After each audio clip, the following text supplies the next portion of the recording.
Okay, so this is going to be my favorites for the month of October.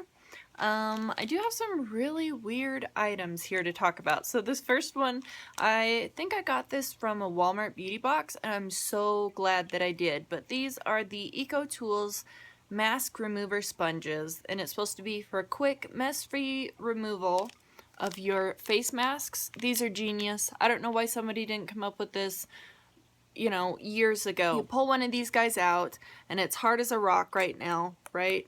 But if you get it wet, if you have any sort of mask that you have to rinse off, I use this with a scrub like it had little sugar crystals in it. I've used it with my, the Glam Glow mask that has those big chunks of stuff, big chunks of plants in it. It works beautiful. So I would highly recommend picking these up. I guarantee they're available at Walmart. I know that they're under a couple bucks. I bet they're under $3 for this little duo pack here. And I don't think that you would necessarily have to use this kind of sponge.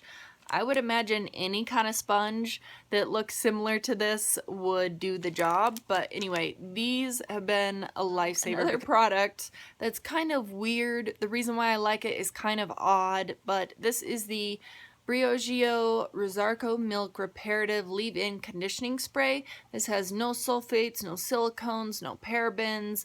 This smells so good. The only reason why I've been using this is because I like the fragrance of it. So I'll spritz it in my hair in the morning or when it's damp or whatever, and then throughout the day, every time I move, like my hair will move around too. It's been really windy, so my hair's just moving, and when it moves, I get just the slightest just whiff of this product in my hair, and it smells so good. And at first, I did not like the scent of it, but the more that I'm around it, it's so addicting. I don't know what it is about this product. And the thing is that I've had leave-in conditioning sprays that worked much better than this. This one really doesn't do that much for my hair, but I just like the fragrance of it. So that's why I've been using it. So, I mean, not really an amazing product, but something that they put in this smell-wise is just got me hooked. Hook, line, and sinker. I don't know what the deal is with that one, but I just can't get over the fragrance of it. So I think I talked about this in one of my haul videos recently. If I can figure out which one it was, I'll link it down below. But I was talking about this little makeup brush stand here.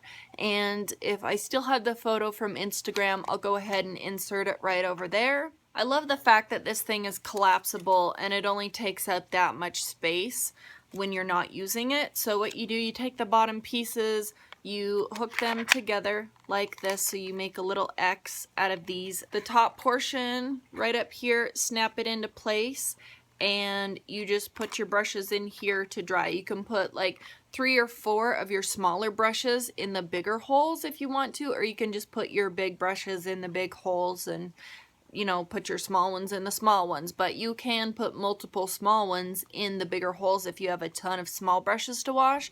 You can find these things anywhere. I think mine, where did I pick mine up at? Marshall's for $5.99. I think you could find these essentially anywhere. Amazon, Marshall's, Ross, TJ Maxx, anywhere of the sort. And it doesn't have to be that exact one, but just a brush stand where your brushes are upside down and the little bristles are hanging down towards the bottom.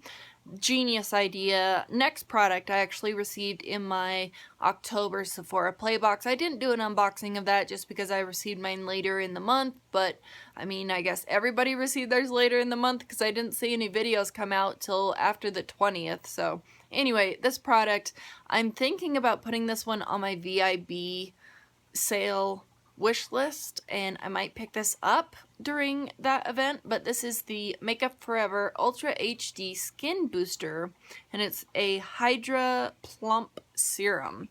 So I have never even heard of this before, but I really like this product. I thought for sure that after I put it on my skin, it would do that thing where it just kind of peels up and it balls up on your skin, but it doesn't. It actually absorbs up into my skin, which is a rarity because I have incredibly dry skin, and I think that's part of the reason why a lot of skincare products do that peeling up and balling up thing on my skin. But This one's great. If you have super dry skin, check this out. I have no idea what the full-size bottle looks like or what the price of the full size is, but this one is pretty impressive. I was I was blown away with this one when I first tried it out the first couple of times. And then I have this little guy. I've been talking about this a lot, but there's a reason why. So I just passed the 3-month mark where you use the GrandeLash MD Lash Enhancing Serum. I just passed the 3-month mark. Usually you can see results anywhere between 5 to 7 weeks, somewhere around there you'll see a little bit of results, but can you see how long my lashes are? I know that I have mascara and a ton of black eyeliner on, but my lashes are insane. These out here, these are my lashes, just my regular lashes. My lashes have always been super short, stubbly little excuses for lashes my entire life. This stuff was a game changer for me. You do apply it like you would a liquid liner. So you pull out the wand. This is how I do it just so I don't waste product. So I pull the wand out like this and I swipe it 3 times on the inside of the container so there's not excess product dripping off of the wand, and I just start from the inner corner. Be very careful that you don't get it in your eyes because I have heard that it stings like a mother if you get it in your eyes, but I start at the inner part of where my lashes grow. I swipe all the way over. I kind of like swap the angle and I go this way and I go over just in that same area where I put my black liquid liner today. I wasn't using it on the bottom lashes initially because I was just scared that it would transfer up into my eyes, but I have been using it. My bottom lashes are getting a little bit longer now too, so I'm actually really impressed with this product. I have received a second one of these through the Octoly website, and I'm planning on purchasing a third one of these during the VIB sale, which is kind of ridiculous, but the thing with this product is that the first tube, one of these tubes will last 3 months. The first tube, you apply it every single day, just once a day. And then I usually apply mine at nighttime. After you go through your first tube, which would have been 3 months, your second tube will actually double its lifespan. So instead of it hanging around for 3 months, this will hang around for 6 months. So if I buy another tube during the VIB sale, I won't have to buy another tube until next November, which would be awesome because this is about $65. So if I can get that 20% off discount, I'm a happy camper and my lashes will be a happy camper. So anyway, I do have some before and after photos. I'll see if I can insert them. The thing is that some of my initial photos were blurry. I wish I would have taken photos with mascara on before I started the serum because it's really hard to tell how long my lashes are when there's no mascara on them. I don't know. If you can tell a difference, hopefully you can see it. I'll insert them now.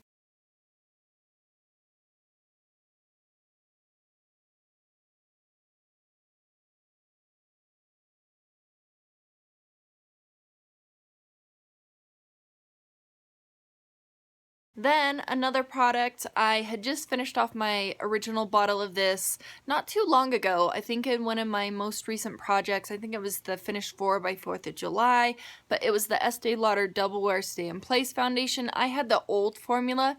This right here, I got this one here from Octoly. This is in the new formulation that they did. I have shade 1C1 Cool Bone. Right now, it's a perfect match. I'm actually wearing it on the face today. I have a whole get ready with me with my makeup, and I'm using a couple of the products that I'm discussing in my favorites in that video, in that get ready with me, so maybe check that out in case you're curious. The shade that I had before was 1C1 Shell 15, so it seems to me that they just changed the name. Both formulas seem a bit heavy for me, but the coverage is unbeatable. So I was really missing the coverage of this product. I saw it on the Octoly website, snagged it up, and I'm really happy I did because I was trying to mimic the coverage of this foundation with just layering up my concealers, and it just wasn't working because you can't do that, and not have super heavy, cakey looking skin. So this product, I'm happy to have it back in my life. I have 2 more products. They're both from Octoly. If you're not interested in Octoly products, you can check out now if you want to. But I have one here that's kind of like a product, and then I have one that I'm in love with. I'll start with the one that I'm in love with. This is the Grande Lips Hydrating Lip Plumper. This thing is beautiful. So I have it over a really bright pink shade. So this is the lipstick that I have on my lips right now. It's from Buxom.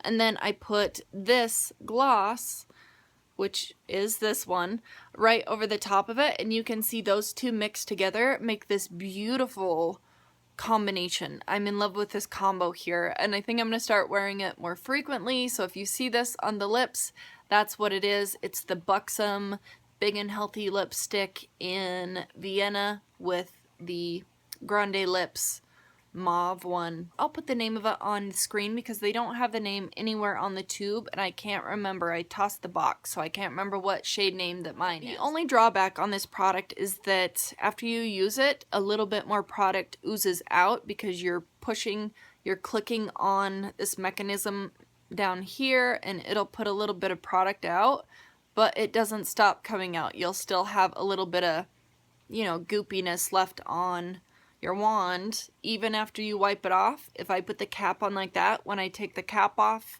after an hour or the next day or something, it'll have a little bit of product coming out of it. So that's the one drawback that I can see from this. I had somebody mention that it's extremely uncomfortable on their lips. I can't remember if they said it was burning or cooling, but it was very uncomfortable on their lips. They couldn't handle it, and mine's not like that. So I don't know. I don't know if if the ones that have shades to them aren't as painful as the other ones, because I could wear this all day long. I don't have any sort of uncomfortable feelings. It just feels a little cooling on the lips, like the wind's blowing on my lips and I have lip gloss on. That's what it feels like. But I'm in love with this. I think I saw that there was a 3-pack set of these on Sephora's website for the holidays. I might pick that up because I think there was the shade Spicy Mauve. I think that might be the pink one that I wanted out of the set. I might pick that up. I might go through some other lip glosses first before I pick up any more, but I don't know. We'll see what I pick up. And then the last product that I wanted to talk about was this here from Clairins. This is the Mission Perfection Yeux. This is the Broad Spectrum SPF 15. It's supposed to target persistent dark circles, and it's supposed to be an instant eye illuminator. This is what it looks like here. I don't know. I don't know if this does anything. I did apply this in that Get Ready With Me. Maybe I can include a little clip off to the side there. But if you look at it, it doesn't have much coverage to it, and it doesn't conceal any of the dark circles. Maybe this is one of those products that you have to wear over a continual basis, or you have to use up the entire tube for your dark circles to be diminished, but I was a little disappointed with this one. I thought it would be more full coverage than it really was, but anyway, that's just, you know, part of the drawbacks of trying out products from Octoly. You never know what you get. You can't really sample it out before you get it. And then the very last thing that I wanted to talk about is a documentary you can find it on YouTube, actually. It's called Soaked in Bleach.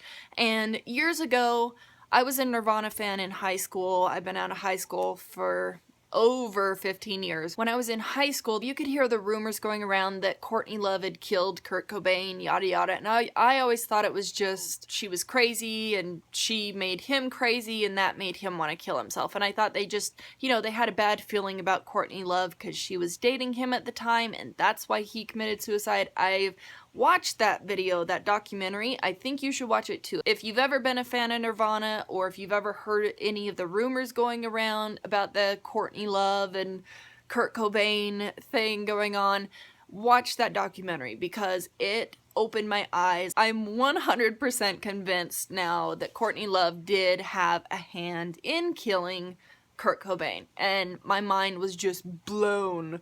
If you want your mind to be blown too, I think you should go watch that documentary. It just presents all the evidence that the officers and the police, the private detective, he gives all the evidence that points straight to her. And I think if she didn't do it directly, she hired somebody to do it, and I'm not really a conspiracy theorist for the most part, but I'm 100% convinced that she killed him. So anyway, I'll end on that. So those were all my favorites.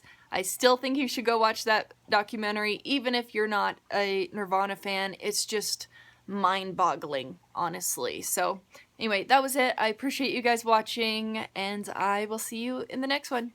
Bye.